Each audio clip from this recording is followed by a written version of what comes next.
Thanks for joining us for another edition of Weekend Winners, proudly brought to you by One Equine for the equine athlete. And we're back at Albion Park this Saturday night, another 10-race program. By far and away, the headline race for mine this weekend is late in the program. It's this 3-year-old clash. As we know, Fade Awaits, he's locked and loaded for the Tab Eureka. That race a fortnight away, so he's tuning up for that big race. It's the world's richest race. And he takes on Final Deadline, the former Kiwi. These two horses met recently in the Queensland Derby. Final Deadline lands the inside draw. Fade Awaits has an outside draw to contend with. Just a small field over the mile. Final Deadline connections are considering a trip to Melbourne for the upcoming Group 1 Victoria Derby. So there's a fair bit to shake out with this clash on Saturday night. Really looking forward to it. In this edition, though, of Weekend Winners, we're going to catch up with Adam Richardson and Matty Elkins. Adam Richardson now joins us to go through his busy night on Saturday night. He's in the hot seat. Adam, appreciate the time. No worries, Chris.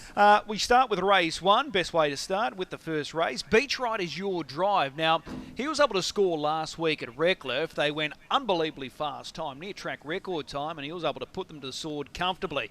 He's going to need a little bit of luck here from the draw, but winning form is good form, right? It is good form, and especially, like you say, it was a super quick time, nearly track record. So, you know, he should be thereabouts, really. Yeah. You look at this front row for this race on Saturday night, and there's a number of in-form horses here. Major Hot last start winner going well. Commodore Jujon last start winner. Rocket City going really well. Darren's flying. Pumpkin Pat's a last start winner. Are you hoping they just go absolutely crazy early here? It'd be nice. It'd be real nice for us.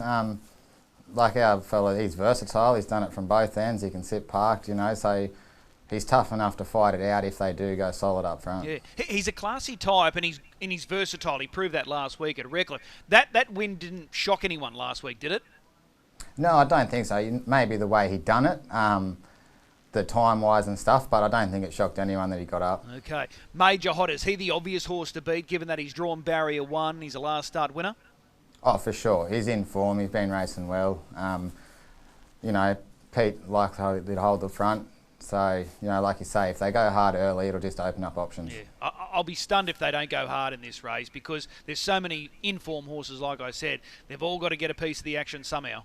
They do, Chris, and they all can pump out big miles, so it'll be interesting. Okay, well, that's a good race to start the program there on Saturday night. Your driver's Beach Wide. What about in race 2? Watch Me Dazzle. You sat behind him last start. That was at that Redcliffe meeting last week. Yep. What sort of feel did he give you last week? Yeah, not bad.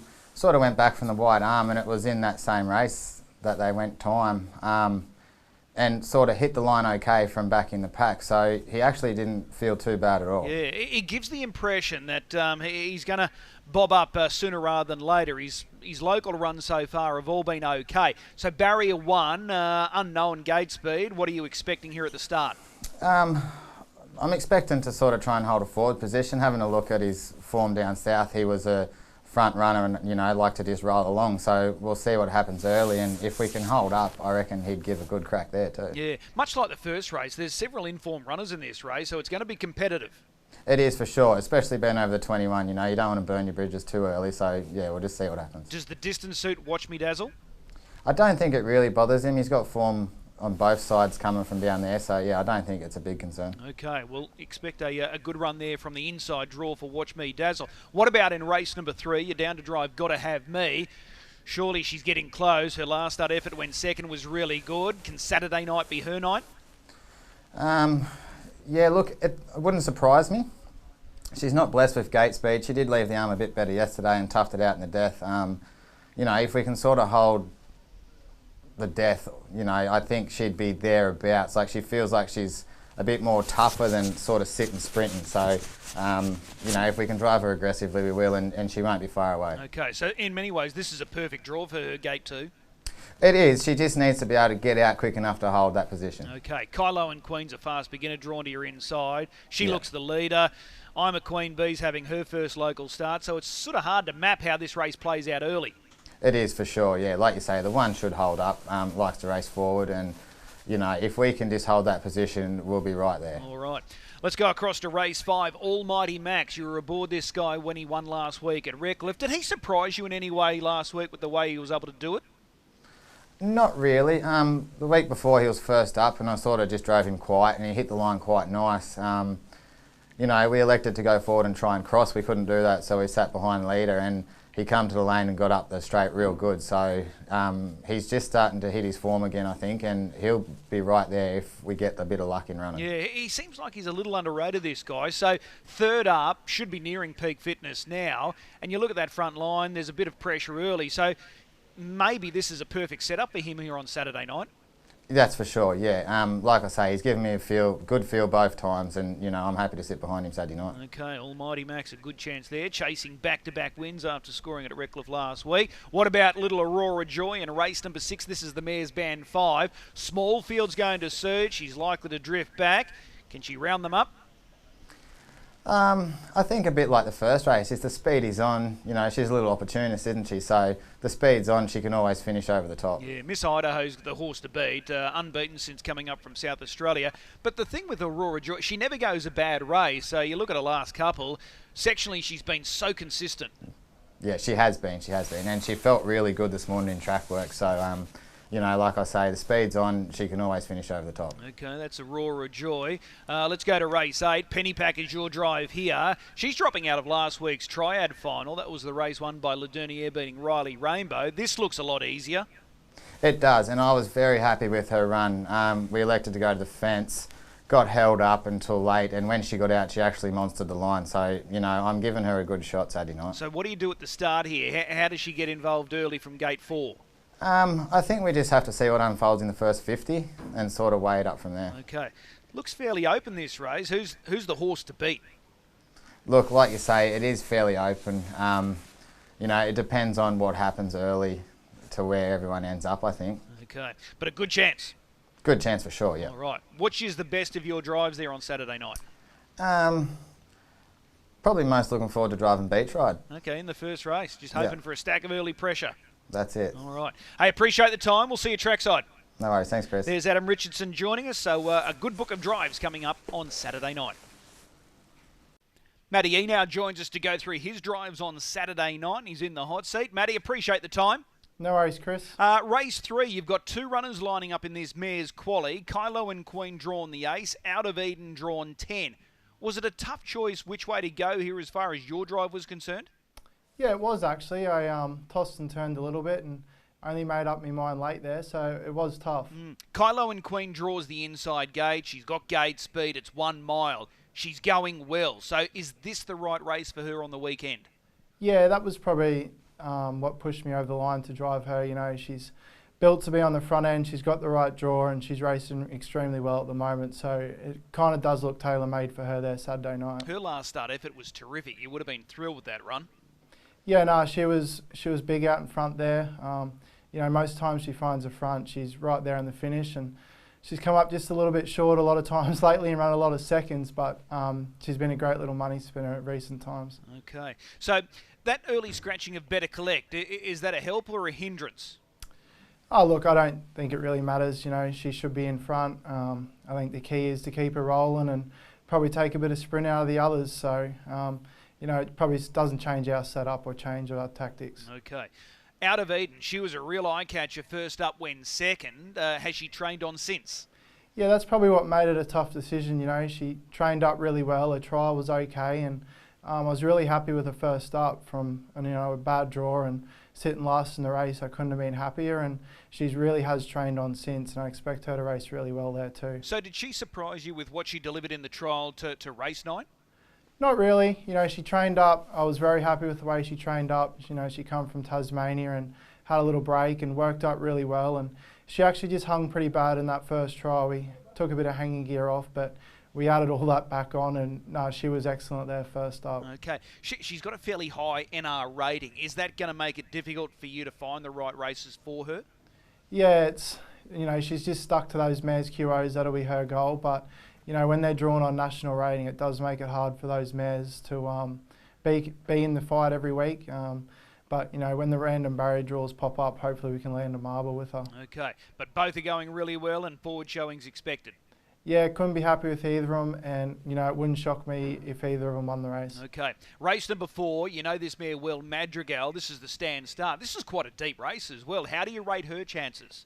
Yeah, look, every time she comes to the tapes, she grows legs. So anytime she's in a stand start race, you're quietly confident that she can get away and get a good spot. And we've seen before, although not winning one of these stand races, she's run a lot of seconds, and the start's key to her, and if she's following the right helmet, she can be right in the finish. Okay. She is a really good beginner, like you said, and, the fact that she just seems to excel when it is a stand start.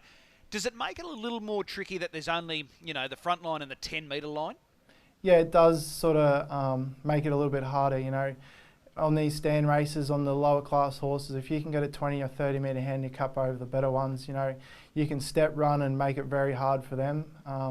But, they are only off 10 this week, and there's some quality horses off that line. And I think the way Frankie Ferocious is stepping, it's not really 10 metres to him at the moment. Yeah, and look at those other horses there off the front line with you. Mystery Actor, Cosmic Flyer, Captain's Pick. They haven't had a great deal of recent stand start experience. So if she gets away really well like she normally does and finds the front, she looks a genuine top 4 hope. Yeah, definitely.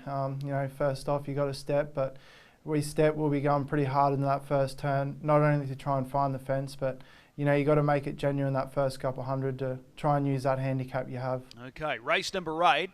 This is the mare's Quali B division. You're driving She's In Line. She comes into this race as a last start winner, and she's drawn to follow out a good beginner here in Pocketbook. Do you give her some sort of chance here? Yeah, she's been racing well, and good little sit sprint mare, and I think will be 3 fence there, but that's probably an ideal spot for her in that grade. And the way she's racing, she's definitely a place chance from there. Okay, when you look at this front line, I think it's going to generate a little bit of pressure, so that may assist you. Yeah, definitely. The quicker they go, the better normally in these races. So, good tempo and a good sit, she can finish off in the money there. All right, and what about the stand start trot race? Or this is the mobile, I should say, the trot. Call Me Trouble. He got it all right here on Tuesday. He was back in form. How much confidence does he take from that victory on Tuesday to Saturday night? Hopefully a lot, and I'm sure the driver's probably taken just as much. He was good though on Tuesday, wasn't he? Yeah, he was. 2 starts ago when I galloped him away the first half lap, I was thinking of going back in and telling Mark, I think you need to try another driver because we weren't getting along there. But the way he went that night after galloping early, I said, the day this horse doesn't miss away, he is going to win a race. And, it's set up perfectly there for him on Tuesday, and he couldn't have done it any better. This is significantly harder compared to what he beat there on Tuesday, and you've got that outside draw. How do you sort of handle the start here? Where do you want to be soon after the start? Trotting, yeah. Hopefully. But, no, if he's actually on the outside, which he is there Saturday night, he's a lot better. It's generally when he's got a horse standing to his outside or starting to the outside on the mobile, you have issues with him. So I think we'll be right there Saturday night. And, I think a mile really will suit him. I don't think I've driven him at the mile too often, but, he can get quite revy and pull pretty hard. So I think a mile will suit him there Saturday night. He could run a bit of time if he did everything right at a mile, couldn't he? Yeah, definitely.